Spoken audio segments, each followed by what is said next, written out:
Hello everyone, welcome to my channel. और आज का हमारा टॉपिक है पैरेलल कनेक्शन इन रेजिस्टर्स। इससे पहले हमने सीरीज़ कनेक्शन काफ़ी अच्छे से पढ़ लिया था। आज हमें डिस्कस करना है कि जो पैरेलल कनेक्शन होता है रेजिस्टर्स का, मतलब जो रेजिस्टर्स होते हैं वो किस तरीके से पैरेलली कनेक्ट होते हैं।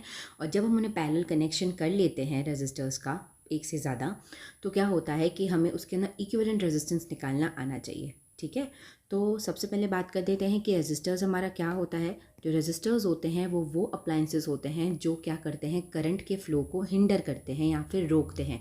करंट जब फ्लो कर रहा होता है किसी भी वायर के अक्रॉस, तो किस तरीके से उसका जो फ़्लो है उसको रोकना है, उसको हिंड्रेंस प्रोवाइड करनी है ताकि वो स्लो हो जाए। उसी को ही अपन क्या कहते हैं, उसी अप्लायंस को अपन क्या कहते हैं, रेजिस्टर कहते हैं। ठीक है, तो है ना, पैरेलली रेजिस्टर्स किस तरीके से कनेक्ट होते हैं हमें वो देखना है। तो देखो, जब कोई रेजिस्टर पैरेलली कनेक्ट होता है, पैरेलल का मतलब क्या होता है, मैथ्स के अंदर अपन ने ये वर्ड यूज़ कर रखा है कि भाई जो पैरेलल लाइंस होती हैं वो कुछ इस तरीके से होती हैं, मतलब वो कभी मीट नहीं करती हैं, वो कभी भी मीट नहीं करती हैं। ठीक है, तो जो पैरेलल रेजिस्टर्स होते हैं, जो पैरेलल कनेक्शन होता है रेजिस्टर्स का, वो कुछ इस तरीके का दिखता है जो इस डायग्राम में बना रखा है। तो अब हम कैसे हमें पता लगेगा, अगर हमको एग्जाम में क्वेश्चन आ जाता है, सीरीज़ का भी आता है पैरेलल का भी आता है, तो हमें कैसे पता लगेगा कि जो रजिस्टर है वो पैरेलल में कनेक्शन है, उसका पैरेलल कनेक्शन है। ठीक है, तो देखो, सबसे एक बहुत ही हिट पॉइंट है वो ये है कि भाई जैसे देखो, ये हमारी बैटरी दे रखी है, इसका वोल्टेज V है ना, टोटल वोल्टेज। तो यहाँ से कुछ करंट जा रहा होगा, ये अमीटर है करंट की रीडिंग को नोट डाउन करने के लिए। ठीक है, तो यहाँ पे करंट आ रहा है। ठीक है, यहाँ पे I करंट आ रहा है। तो देखो, यहाँ पे करंट क्या हुआ है, 3 पार्ट्स के अंदर डिवाइड हो गया, 3 ब्रांचेस के अंदर डिवाइड हो गया है। इसमें 3 ब्रांचेस में डिवाइड हुआ है, यहाँ पे आकर वापस से हमें I करंट ही मिल रहा है और पूरा सर्किट इस तरीके से कंप्लीट हो रहा है। ठीक है, तो हम यहाँ पे जो नोट करने की बात ये है कि जब पैरेलल कनेक्शन होता है तो जो करंट है ना, वो अलग अलग ब्रांचेस में डिवाइड हो जाता है, अलग अलग ब्रांचेस के अंदर डिवाइड हो जाता है, डिपेंडिंग अपॉन कि ब्रांचेस कितनी हैं।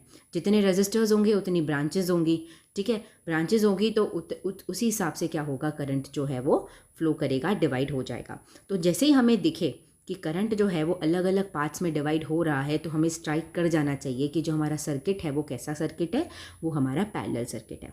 राइट, तो पैरेलल सर्किट के अंदर सबसे पहली बात जो हमें ये पता पड़ी वो ये है कि जो करंट है हमारा, दैट इज़ I, वो क्या होता है, वो डिवाइड हो जाता है। Current is divided into different branches depending upon the number of resistors. जितने रेजिस्टर्स उतनी ब्रांचेस, जितनी ब्रांचेस उतनी ब्रांचेस में करंट फ्लो करेगा। अब इससे अगर करंट डिवाइड हो रहा है, इसका मतलब ये है कि हर ब्रांच के अंदर अलग अलग तरीके का करंट फ्लो करेगा। अलग अलग तरीके का मतलब ये है कि उसका जो मैग्नीट्यूड होगा, मतलब उसका जो अमाउंट होगा वो अलग होगा। ठीक है, तो मैं कह सकती हूँ कि जो R1 अगर रजिस्टर है तो इसके अक्रॉस जो करंट फ्लो करेगा वो I1 होगा। R2 के अक्रॉस जो करंट फ्लो करेगा वो I2 होगा। एंड R3 के अक्रॉस जो करंट फ्लो करेगा वो RI3 होगा।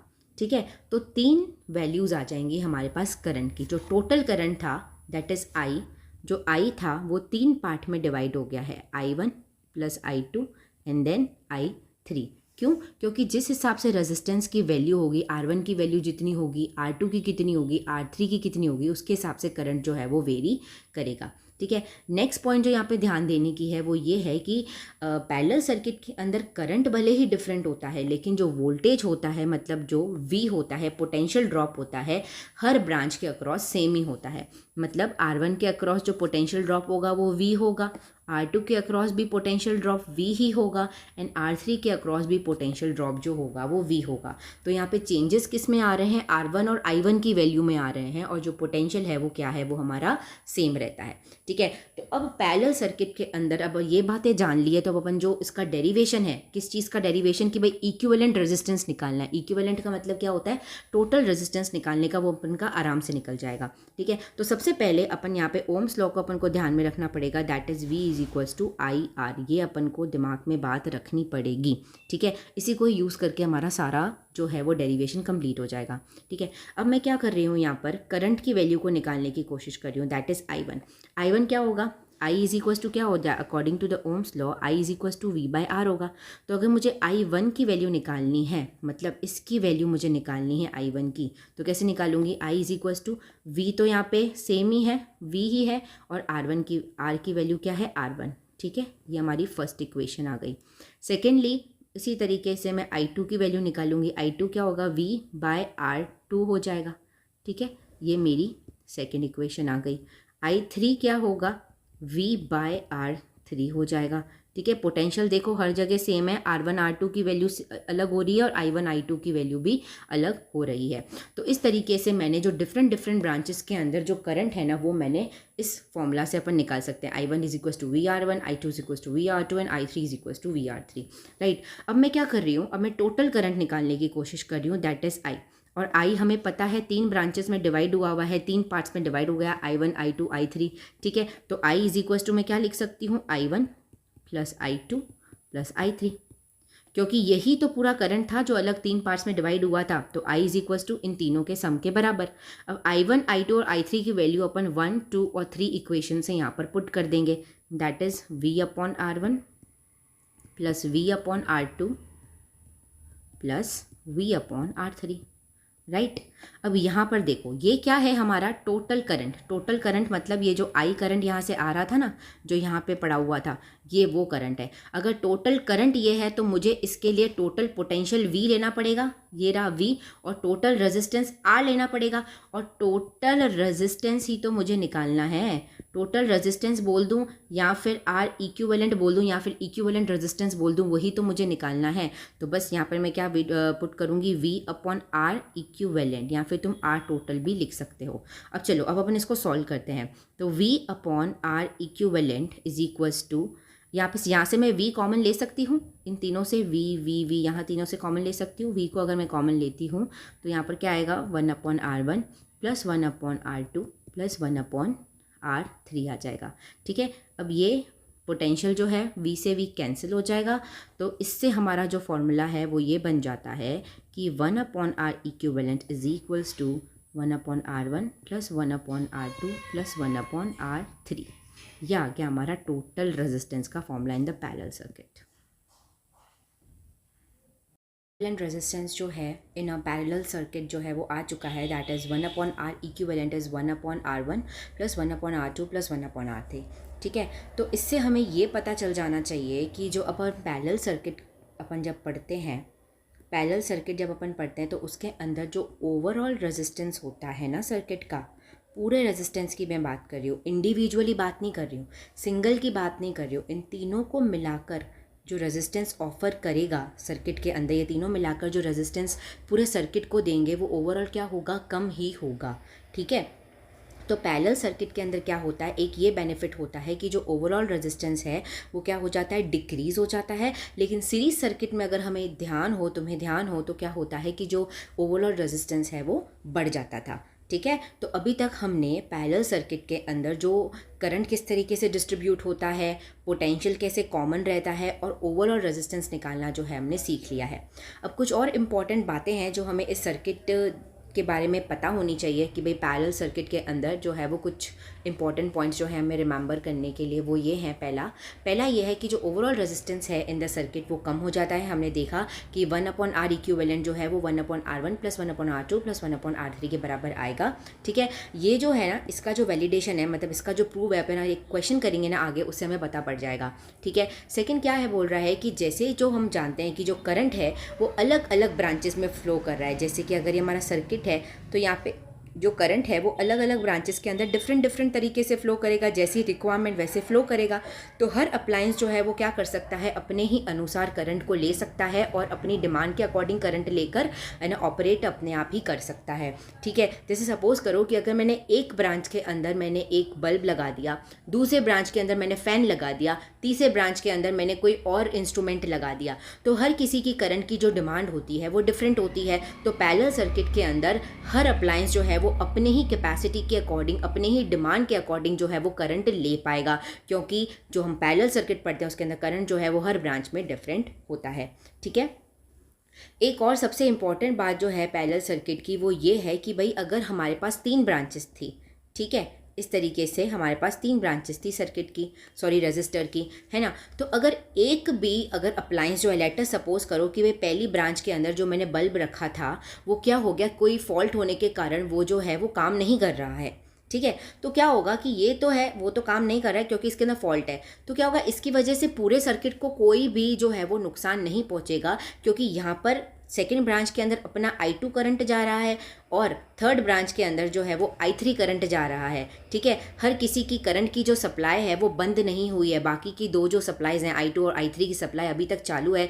फर्स्ट वाली की सप्लाई बंद हो गई है, करंट की सप्लाई तो चालू है बट उसके अंदर फॉल्ट है तो वो ऑपरेट नहीं कर पा रहा है। तो इसका मतलब ये नहीं है कि जो बाकी के दोनों अप्लाइंसेज है वो हमारे बंद हो जाएंगे, वो अपने आप चलेंगे। पैरेलल सर्किट का सबसे अच्छा बेनिफिट जो है वो हमें यही होता है। लेकिन अगर यही चीज़ हमारे सीरीज सर्किट में होती तो उसके अंदर क्या होता है, जो करंट है वो तो क्या रहता है, सेम रहता है।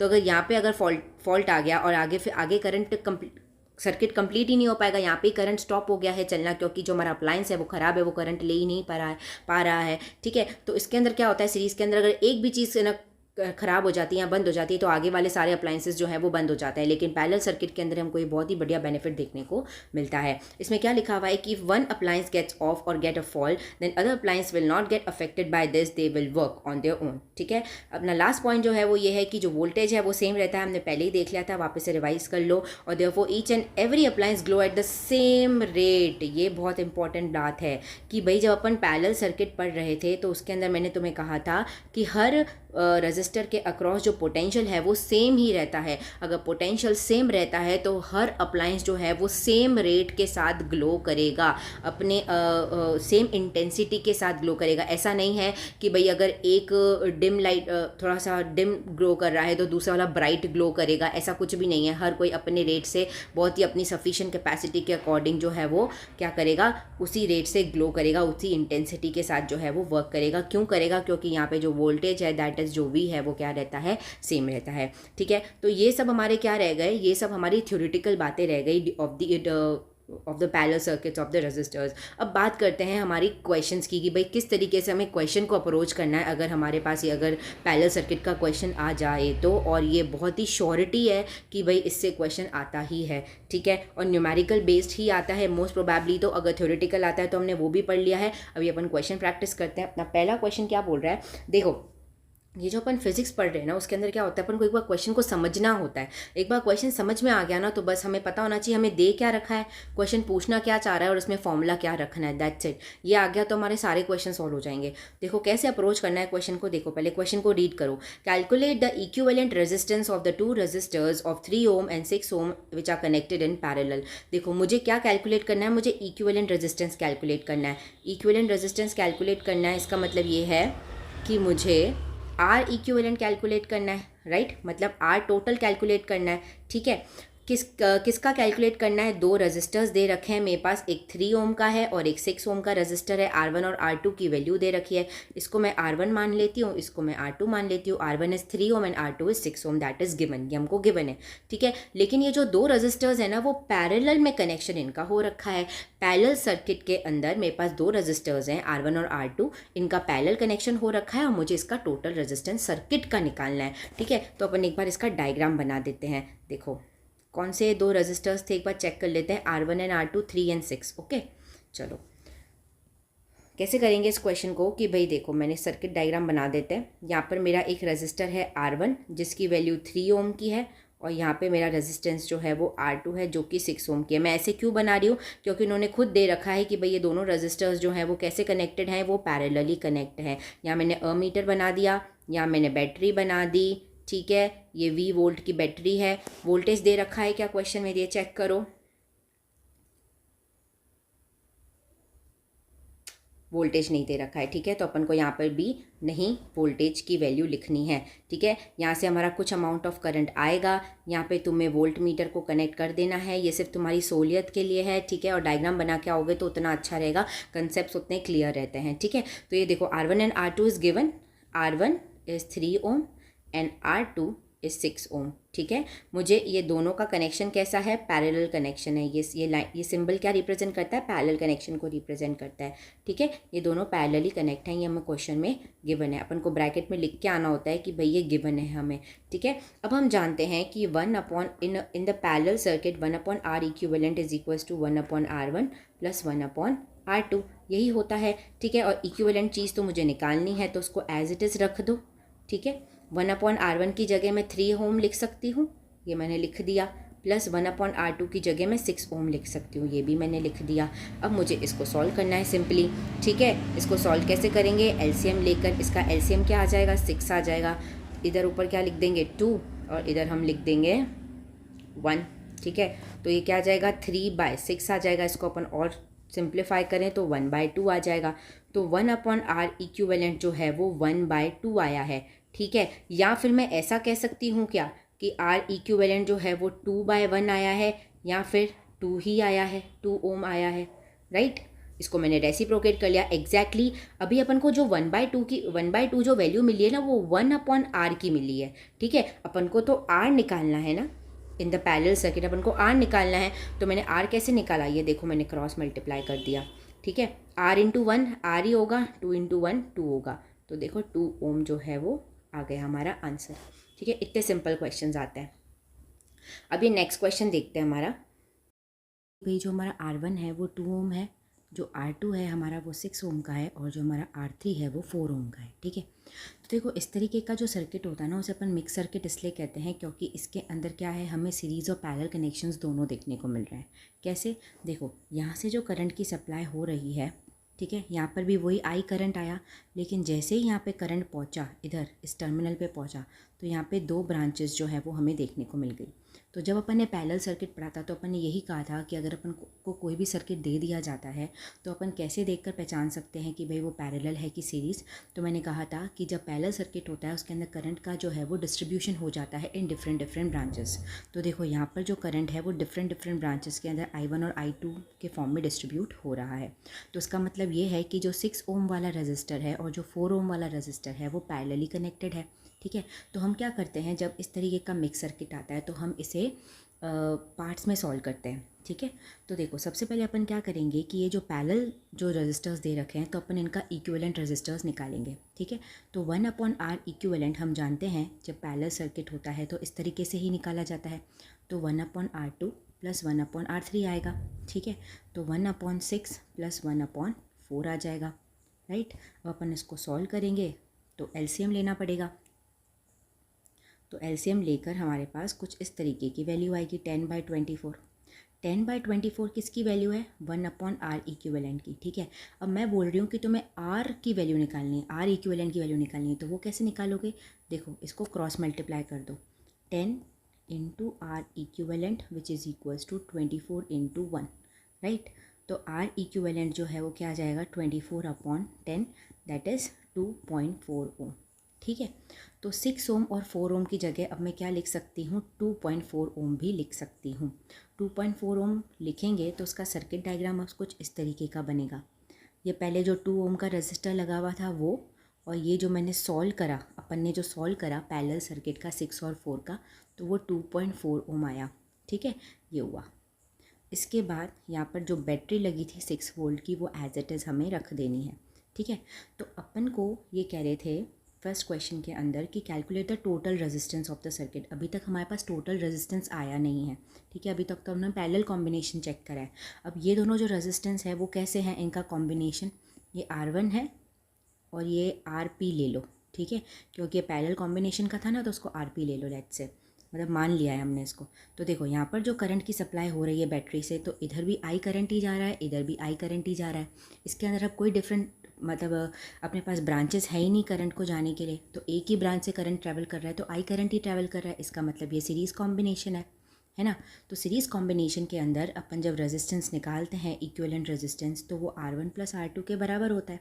यहाँ पर R1 प्लस R2 की जगह क्या लिखना है, RP लिखना है, ठीक है। R1 की वैल्यू 2 ओम है, प्लस जो RP है उसकी वैल्यू 2.4 ओम है, ठीक है। तो टोटल रेजिस्टेंस जो है वो 4.4 ओम निकल के आ जाएगा। तो इसके हिसाब से जो हमारा पहला क्वेश्चन है उसका आंसर जो है हमारे पास आ चुका है। मतलब जो टोटल रेजिस्टेंस है सर्किट का वो कितना आ रहा है, 4.4 ओम का आ रहा है, ठीक है। नेक्स्ट क्वेश्चन क्या बोल रहा है, इसी का ही एक जो सेकंड पार्ट है, calculate the total current flowing in the circuit. अब ये क्या बोल रहे हैं कि total current that is I, ये निकालना है। तो अब होता क्या है, according to the Ohm's law V is equals to I R होता है, ठीक है। आई तो टोटल करंट मुझे निकालना है, तो अगर मुझे टोटल करंट निकालना है तो मुझे जो वोल्टेज चाहिए होगा वो भी टोटल ही चाहिए होगा, और जो रेजिस्टेंस चाहिए होगा वो भी टोटल ही चाहिए होगा, और ये दोनों चीज़ें मेरे पास है। कैसे है, देखो 6 वोल्ट की बैटरी पड़ी है मेरे पास, तो वी की जगह मैं क्या लिख दूँगी, 6 वोल्ट लिख दूँगी। आई एज इट इज़, क्योंकि वो मुझे निकालना है, और जो रेजिस्टेंस है, टोटल रेजिस्टेंस तुम अभी निकाल के आए हो 4.4 का, ठीक है। तो आई इज़ इक्वल्स टू क्या हो जाएगा, 6/4.4। इसको जैसे ही सॉल्व करेंगे 60/44 आ जाएगा। अपन इसको कुछ इस तरीके से सॉल्व कर सकते हैं, और कट होगा 15/11, ठीक है। तो 15/11 एम्पियर्स जो है हमारा करंट जो है वो आ जाएगा।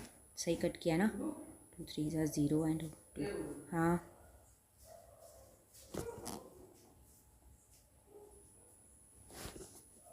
15/11 जो है वो हमारे पास आ जाएगा, ठीक है। फिर उसके बाद अपन का जो थर्ड पार्ट है, calculate the current flowing across the resistor of 6 ohm. 6 ohm के अक्रॉस जो करंट फ्लो कर रहा है वो हमें निकालना है, ठीक है। तो देखो यहाँ पर 6 ओम जो था वो ये वाला जो रजिस्टर था जो 4 ओम के पैरेलल था, उसके मतलब 6 ओम के अक्रॉस जो I1 करंट फ्लो कर रहा था ना, तो उस I1 की ही वैल्यू मुझे निकालनी है। तो देखो I1 is equals to V/R according to the Ohm's law, ठीक है।